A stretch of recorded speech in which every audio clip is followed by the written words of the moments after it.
Welcome back, everyone, to Get Your Geek On's Mandalorian review. We're here to talk about Season 2, Episode 3, Chapter 11, The Heiress. I'm excited. And, this was the second episode directed by Bryce Dallas Howard. She directed an episode in Season 1, the one where they were on, like, the forest planet with, the ATST being the kind of the attacker, and they had to help the village people. That was her previous episode. So she has returned for this episode. We're not going to go through a major recap of the episode's events. We're assuming if you're watching this that you've seen it, so there will be spoilers. So go, I'm the uber Star Wars nerd. I'm the casual. You're the noob. So can I get casual, noob? No. Okay. Hit me with your best shot. Hit me with your best shot. Fire away. So, okay, no Bogatan. Bogatan, right? Is how you say it? Bo-katan. Bogatan. Okay, so I know Bogatan because I've seen some episodes of Clone Wars. Okay, and stuff. yeah. Mm-hmm. So I know who she is. Yep. Who are those other two? Besides, one of them is my future wife, Sasha Banks. That's all I know. Sasha, if you're watching, I love you. You're beautiful. So, at least from what I understand, those two are not two that had major roles anywhere before. Like this, they might have been background characters with Bo-Katan in episodes of Clone Wars, but at least from what I can tell, they are not people that had any major roles before. So they're just two other Mandalorians. Two Mandalorians that clearly are aligned with Bo-Katan. Okay, so now we know that. Yep. So those who are casual fans, now you know too. Because I was curious, because I was like, I knew who she was, and she's a badass, I know. She did look a lot like her animated counterpart, though, I thought. Well, and I like that. Yeah, and clearly, I mean... Katie Sackhoff, who is the actress that plays Bo-Katan, also voiced her in Clone Wars. Oh, did she? I didn't know that. Okay. Yeah, and she's Starbuck from what is it called? Starship, Starship Troopers? No, not Starship Troopers. Oh. It's another one of those sci-fi-ish shows. It was Battlestar Galactica. Oh, okay. That's what she's Starbuck in that. Oh, okay. So she's a live action actress, but they pulled her in to do a voice in Star Wars The Clone Wars, which, by the way, I don't know if you know this. So she was a follower of the leader of Death Watch, Pre Vizsla, who was voiced by Jon Favreau. Really? So. Oh wow. Now he has since died, so we were not going to get Jon Favreau as Pre Vizsla in live action. But Katie Sackhoff voiced her, and I think they had at least based the animated series a little bit on her, and so it was a very natural transition. And this has been kind of rumored for several years that they were going to bring Bo-Katan to live action, and why not Katie Sackhoff? And so it was really cool to see her get to do that. I'm so happy they did that because it makes if usually the voice actors they kind of try to make them look a little bit similar sometimes. So I like that. She does. I mean, it looked like they literally just plucked her and put her over, and I like that look. I love the armor on her. I love the beauty. It looks fantastic. It does. Yeah, I love it. So amazing. And seeing the Mandalorians fight with their armor, like multiple, like when they attack that ship, and there's like they're using their jetpacks to do spinning kicks. Yes, like all that stuff. It was so cool seeing them attack that ship like as a group, like all cool. So now I have a question. And I think I know the answer to it. Yeah. So. The armor, they all wear the same type of Mandalorian metal armor. Beskar, yes. Okay. Why don't they just roll in like badasses and get shot at if they can't get like hurt? Or is it going to be like Knight's armor where it's like, it doesn't kill me, but God, that hurts. It's going to leave a bruise. Yeah, I mean, I think you could see in that moment where our Mando... Yeah, because he charged in like a when badass. He charged in, but he was clearly taking lots of hits and not feeling great. And I will say that armor doesn't cover everything on them. That's true, too. And so there certainly are weak spots. And at the end of the day, I think that, there's a certain level of skill that you have to be able to control all of the different things that your armor can do for you and all of that. And, I mean... So you can't just be Iron Man walking down there taking all the shots. Right. The short answer is that would be boring.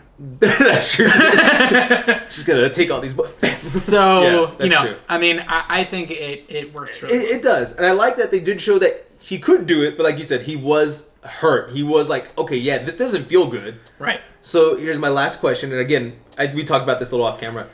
The Mandalorian, we now found out that he is a splinter group of the Mandalorians. So now is he Jon Snow? Yeah, he knows nothing. So he's Jon Snow. Clearly, he has been... You know, I mean, and they kind of... It's great the way they kind of, like, when they take off their helmets and he's like, you do not cover your face. And, like, they kind of exchange looks with each other like, oh, come on. Like, one of these guys. And it's clearly, you know, and she even calls it out. She's like, they're a religious cult. Like, Children of the Watch is a religious cult. They broke off. They want to establish the old ways. Yeah. And, you know, and she's like, I'm from Mandalore. Like, this is flat out. And he's got, like, this whole, like, Mandalore's uninhabitable. Like, the Empire destroyed it and all this stuff. And she's like, don't believe everything you hear. Like, clearly he's been... Stop watching TV. Right. He's been raised in, you know, like, a cultish type environment. And I don't want to offend anybody and, compare it to any real-life examples. But he's lived a very sheltered life. Yeah. Like, he... You know, he was, as a child, he was taken in by these children of the Watch.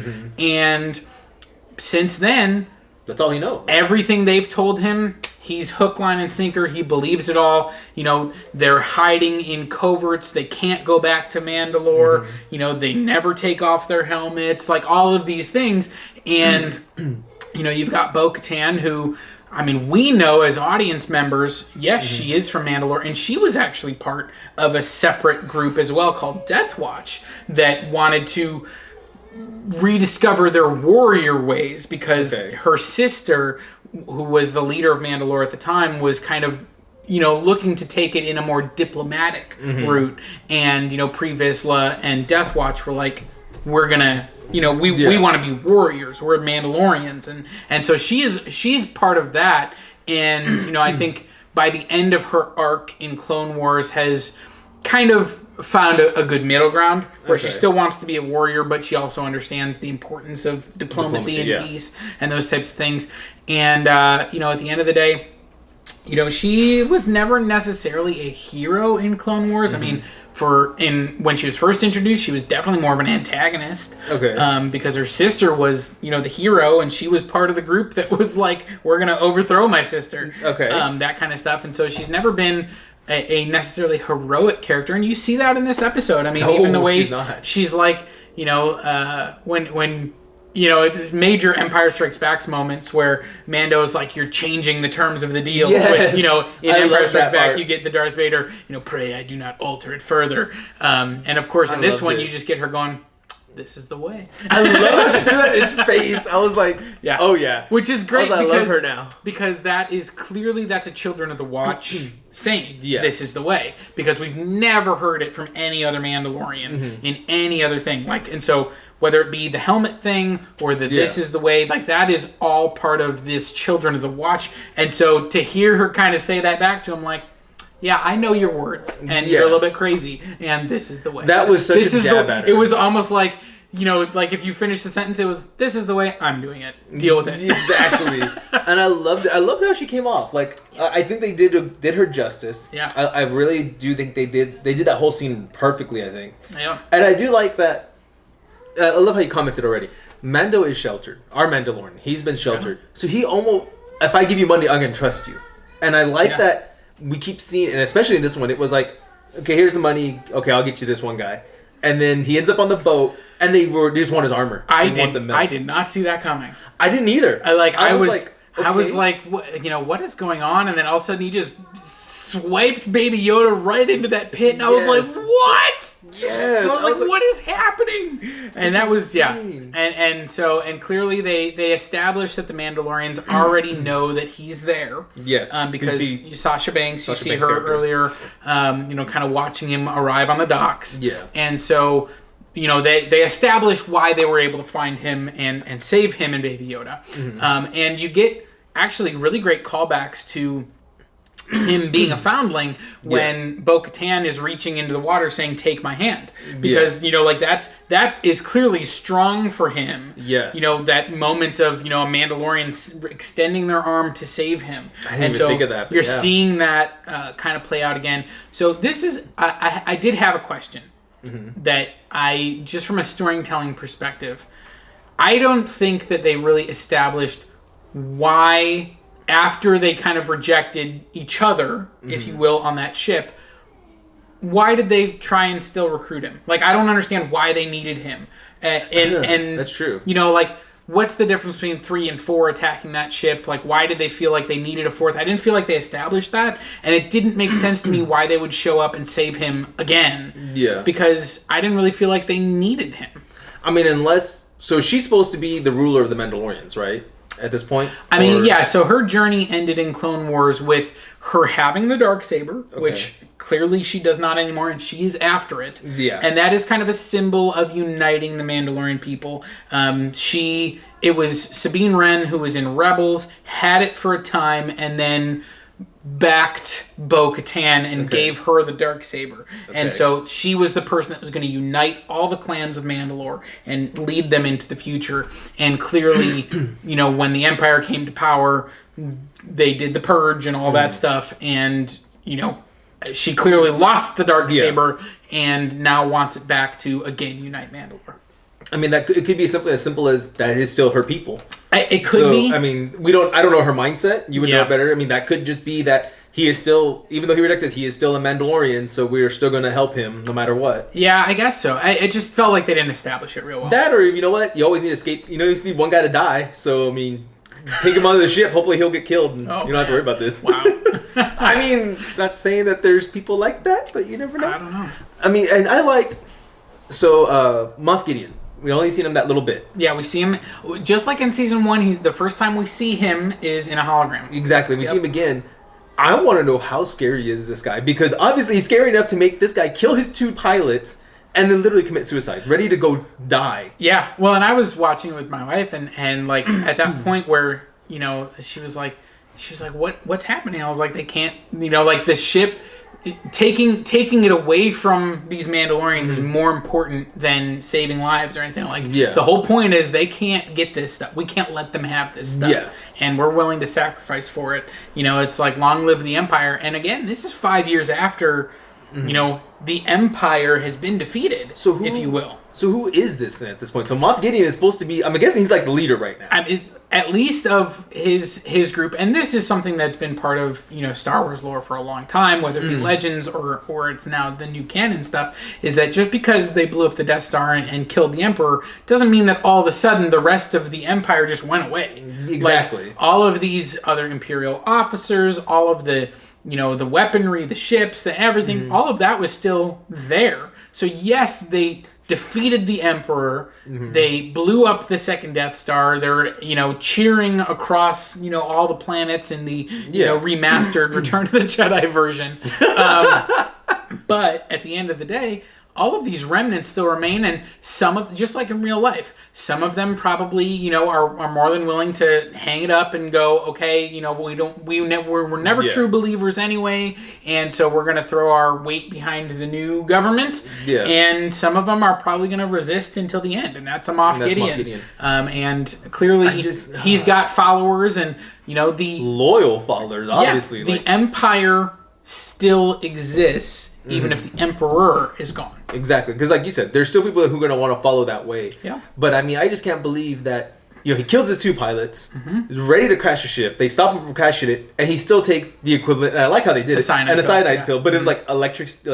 It looked like something. Yeah. I was like, that's kind of a cool little take on the cyanide. But I mean, to kill himself, so that way because like he even said, even if you don't kill me, he will. And I was like, oh, so you're more scared of Moff Gideon than you are of this girl with a blade to your throat. Like, how badass is Moff Gideon right now? Well, and clearly, I mean, whether he, and we don't know. I mean, usually, how did he get the Dark Saber from Bo-Katan? Yeah, exactly. And like, was it him personally? Like, you kind of feel like it wasn't, because she's going, does he have it? So like she doesn't know. She's not sure where it ended up, but she's kind of sure, but not 100%. So it feels like maybe they haven't crossed paths before. Yeah. The one thing I will say, that just like last episode specific moment that I want to talk about, is I was very concerned. Like, watching this episode, I was at the beginning when they were, before he killed his pilots and all that, and they were like preparing to go to Lightspeed. I was like, are they going to go to Lightspeed and take Mando away from Baby Yoda? Like Baby Yoda is well, it was almost like, are they going to cut Baby Yoda out of the next few episodes and he's got to get back there? You know, like that was kind of like, I wonder if that's going to happen. Like, I was very concerned about that. And that is not what ended up happening. No. But that is a thought that I had for sure. Yeah. And so I think that's good storytelling. It was really good because, I didn't even think about that. I liked it. I mean, I did like that at the end. Because at first, I told you off camera, I love how when he mentioned Jedi, she kind of almost gave a disgusting look. And I don't get why she did that. Well, but I think part of it is that, you know, she's going... You know, like, why do you need to know about Jedi? Mm-hmm. Like, you know, just chill, bro. Just chill. It's like, but yeah, I think that was cool. And obviously we get the big name drop. Yes, I was going to say, that's what I was leading into. And we know Rosario Dawson, right? Rosario Dawson. I cannot say names. Is, again, it has never been officially confirmed either by her or by Lucasfilm, by Disney. Nobody's ever officially confirmed it, but it's been, like, everybody has said... It's her. It's her. There was, I think, there was something on social media within the last few weeks in a different country that was like posted for their Disney Plus release, and it was like Rosario Dawson in The Mandalorian, and then it got like taken down like right away. So Disney's watching. Although it has never been officially confirmed, yes, we do know that Rosario Dawson is playing Ahsoka Tano, and we're gonna get her either in the next episode or the one after. Exactly, it's coming right. It's real. It's right there, and I did like how Mando ship's now held together by like string.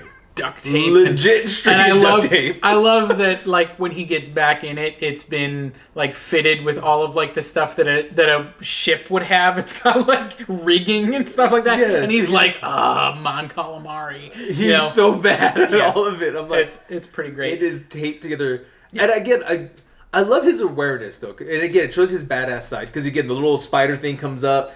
And I really thought, like, oh, it's going to bite him or Yoda's going to do something. And legit, he's not even looking, plucks it out, kills it, and I guess feeds it to Yoda because he eats it. Yeah, Baby Yoda. Yeah. And I'm like, I love that we still get reminded that he is still a freaking badass. Like, I'm not looking at I already saw it. Like, I'm just waiting. Okay, perfect timing. Like, good. And I love that, again, we're seeing this guy who is also still struggling. You know, he still struggles in a fight. He's not the... You know, the Jedi and, you know, the Sith who are just like, Force, throw this guy. No, I gotta, like, figure this out. And he also, like, clearly his weakness is Baby Yoda, is the child. Yeah. You know, because that fight on the ship, like, he dives into that pit because the child is in there. Yeah. And so, you know, if that's not the case, if he's not carrying around, you know, the child, those guys do not take him out. But, you know, even when they surrounded him in that circle, I didn't think those other Mandalorians were going to save him. I was like, okay, how is he going to kill all these guys? Because you knew he was going to kill them. And you know, Baby Yoda didn't have his pod anymore, and that was the one thing I was like, how is he going to protect the child while taking all these guys out? Yeah, and that's what I was thinking too. Throw them straight up in the air, kill them all, and then catch them. You know, like, watch how badass I am. Right. And I will say, you know, again, this was a really solid episode. It was very, very short. By Mandalorian standards, this was only about 30 minutes, but it was packed. And I thought, you know, this is obviously setting us up for, you know, future story. Clearly, Mando's got a history with Moff Gideon. Moff Gideon is after the child, and we've got Bo-Katan, who is after the Dark Saber. So this is all going to come back around. Like, their paths are going to cross again because she's after Moff Gideon, Moff Gideon's after Mando and the child. Yeah. Like, we're gonna bring these people back together. We don't know how Boba Fett is gonna factor back into this story. Are we gonna get, you know, the Marshal back in this story? And by the way, you know, the heiress, that is Bo-Katan. She's the heiress to, you know, the throne of Mandalore, if you will. And this is now the third episode of this season. They've all been named after a character. We had Marshal, the passenger, and now the heiress. So maybe, you know, in the first season, there was a mix. It was like a mix of ones that were named after characters, but then we did also have, you know, like there was, you know, the one that was called, I think there was one called The Mandalorian, there was one called The Child, you know, but then there were other ones that were called, you know, like Redemption or something like that. So it wasn't all necessarily named after characters. So I'll be interested. They haven't revealed episode titles moving forward, so it'll be interesting to see, like, if the title of the next one gives away, you know, kind of a meta thing. Maybe it's the one where we're going to meet Ahsoka Tano.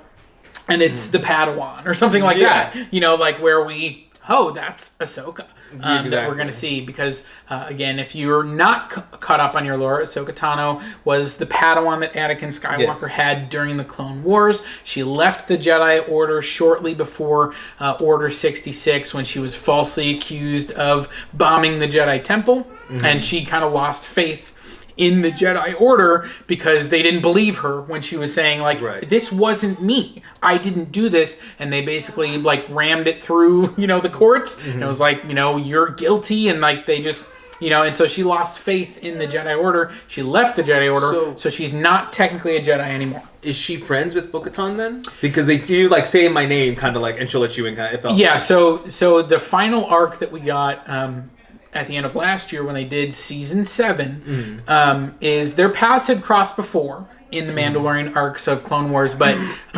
in the final arc of the Clone Wars, Ahsoka and Bo-Katan kind of teamed up to overthrow Darth Maul because he had murdered Pre Vizsla, taken the Dark Saber for his own, and kind of thrown Mandalore into chaos. And so Bo-Katan enlisted Ahsoka Tano to help her overthrow Darth Maul on Mandalore.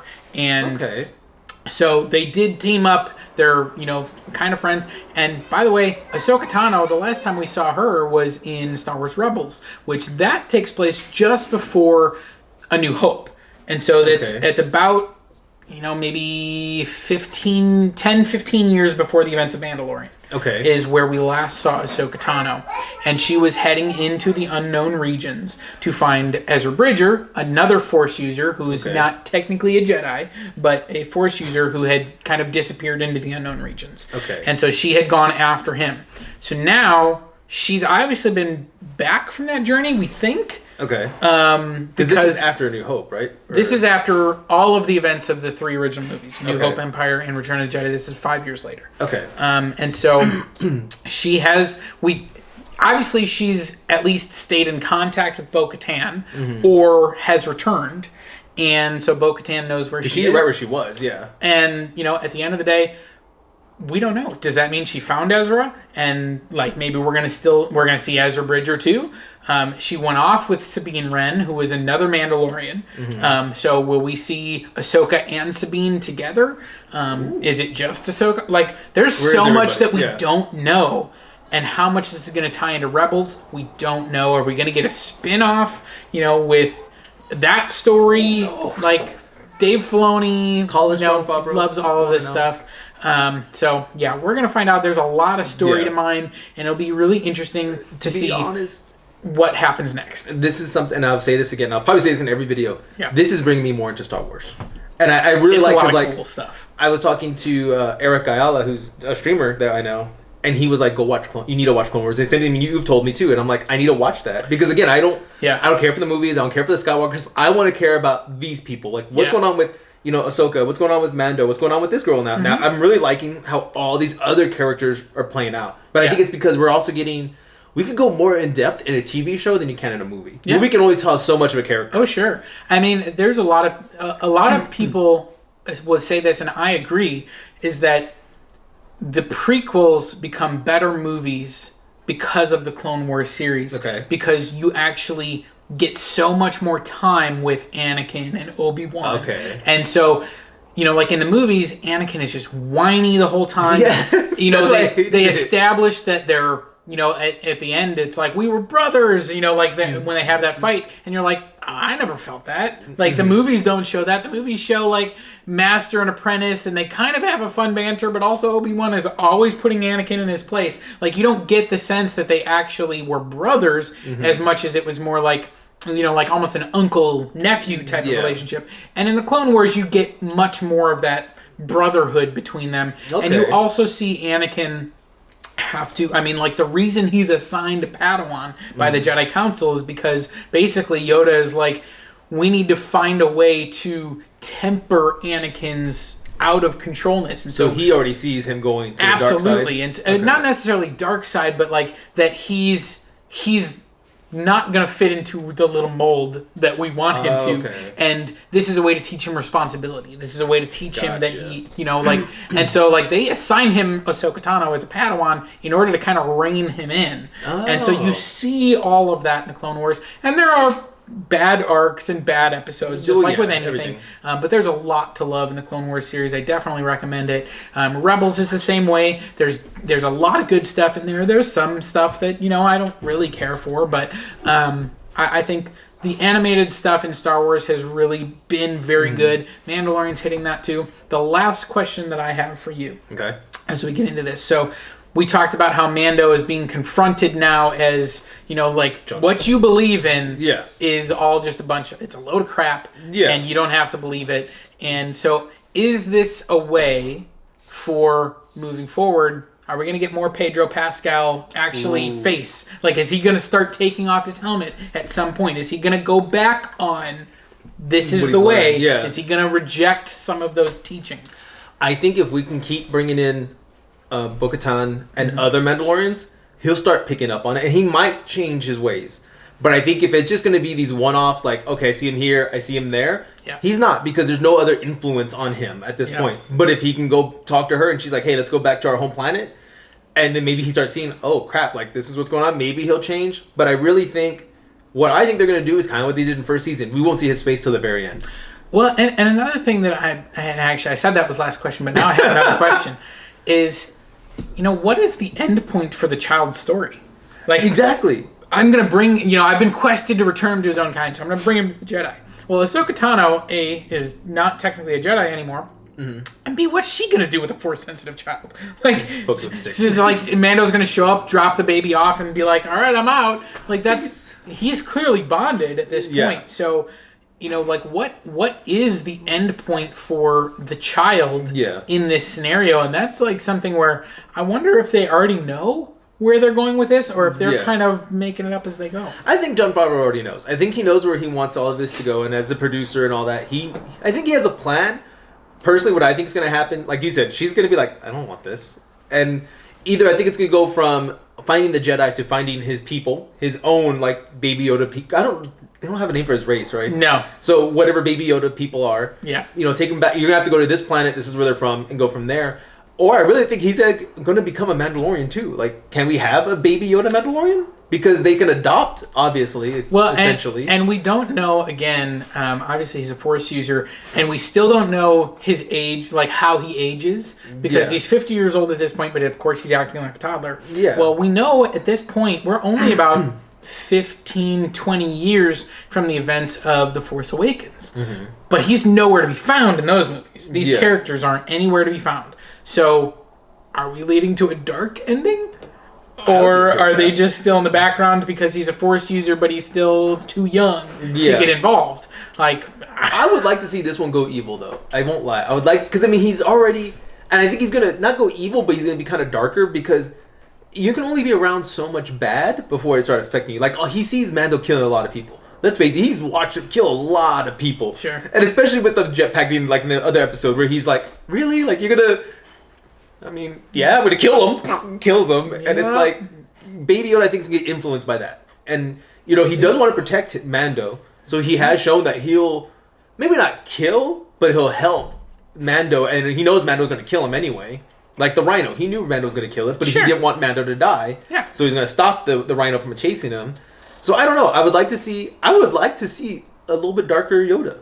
Instead of the wise, all knowleable, all knowing good guy. And they've been establishing things like that. In the first season, we see him force choke Cara Dune. Yes. Who, we're 3 episodes in and we haven't seen her return, but we know she is. Yeah. We are going to get Gina Carano, as well as... Carl Weathers returning as Grief Karga. He's going to be coming back too. And according to IMDb, which is not always the most reliable, it looks like we're going to be getting some of Moff Gideon in every episode from this point forward. So we've got 5 more episodes this season. I think this is going to kick off. I was reading an article where from kind of like an insider, it was anonymous, but it was somebody that was attached to the show, saying like episode 2 is kind of the low point which episode 2 was really good. Yeah, I thought it was good. That was the low point, and then episode 3 kicks everything off, and it just is insane from that point forward. And that's what we just had. And so far, yeah. And by the way, let's see what happens. A squad is more than 8 people. There was more than a squad in that ship. They did it again. Well, maybe they lied. Maybe that's why they needed the 4th, is because they were, because they tell them a squad. That's only a squad. Don't worry about it. And there's like 100 freaking stormtroopers. It feels like in that thing. Yeah, I don't know. And that was a great moment of comedy too, where it's like, we've trapped him in the cargo control area. Oh God, yeah. And he's like, wait, where? The cargo control? That was so hilarious. And you're like, I love how. Yep. I want to know what officer does that. He's like, I'm gonna stand in the middle of the hallway, not armored, nothing, not hiding. I'm gonna put my pistol out, and then he cowers first. Immediately. The stormtroopers are kind of like, immediately. Really? Lock all the doors. Shut him up.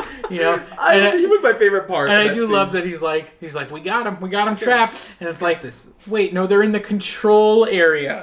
You idiot. You guys are all dead. Yep. So, anyways, I thought this was a really good episode. I'm excited for, we saw Bo-Katan, the way that they looked in the armor, the way that they fought, all of that was super cool. It was amazing. We get Ahsoka Tano name dropped specifically. It's no longer just you're after the Jedi. Now it's go find Ahsoka Tano. Yes. So that's super cool. And that's where we're headed next. We know Moff Gideon is coming up. We know Bo-Katan is after that Dark Saber. There's a lot happening here. Yes. And I think that the show is good, has always been good, and it continues to deliver. The casual fan, I am now heavily interested in the Clone Wars Rebels, so I would say maybe start checking that stuff out. I know I am. Yeah, so. and you can, obviously you don't have there's like 7 seasons of Clone Wars. You don't have to go back and watch all of it, but there are places you can go and you can find out the Mandalorian arcs. And so you can go just watch those specific episodes to get the arcs that relate to what we're watching now. Obviously, we're about to get Ahsoka Tano, and she's a major player of the Clone Wars. Yeah. She's probably by the end of it, she's the main character. Okay. And so got to watch it. It's kind of hard to, you really need a lot of Clone Wars to catch up fully on her story, but you could also just, there are arcs that you could watch that are more specific to her that you can watch and really catch up. And, I've watched all of it. There's some of it that I return to and some of it I don't. Okay. Right? Like, again, there's some of it that's really great, some of it that's okay. Yeah. But, Mandalorian, I'm really digging it, and I'm looking forward to continuing to go on. We finally got the explanation for why Mandalorian, the Mandalorian in our show has followed these rules that none of the Mandalorians that we've ever seen before have followed. So it's kind of like, we're getting that in-universe explanation for the thing that's been bothering Star Wars nerds for a season and a half. Like, why won't he take his helmet off? That's never been a thing. And it's like, it's because they're part of a religious cult that wants to return to the ways of the Mandalorian. Like, this is the way. This is what we do. I did like it's kind of cool. One last comment. I did like that she actually respected him at the end when she said, "This is the way," because she did tell him more in a respectful tone. This is the way. Yeah, and I was like, okay. It was a parting. It was a parting between friends, and kind of like I think it was almost like because that's where she calls out his bravery and like how he helped them do this, and it's like to her that is the way of a Mandalorian. So even though he's part of this religious cult, he's also a true Mandalorian in the way that he handles himself. Exactly. And so that I think for her was she was willing to concede. This is the way of being a Mandalorian. Is the way that you act. Is the way of being a Mandalorian. You might still be a little kooky. A little crazy, but you're a Mandalorian and you are welcome in our Mandalorian tribe, kind of thing. And it was a good sign off. Yeah. So on that note, I think we're good. Yeah, I think, again, what did you think of the episode? Continue the conversation down below in the comments. Like, comment, subscribe. I'm looking forward to the rest of the season. I know you are too. We're going to be back with another episode review of The Mandalorian as it continues. And so for Aaron, I'm Robert. We are Get Your Geek On, and stay geeky.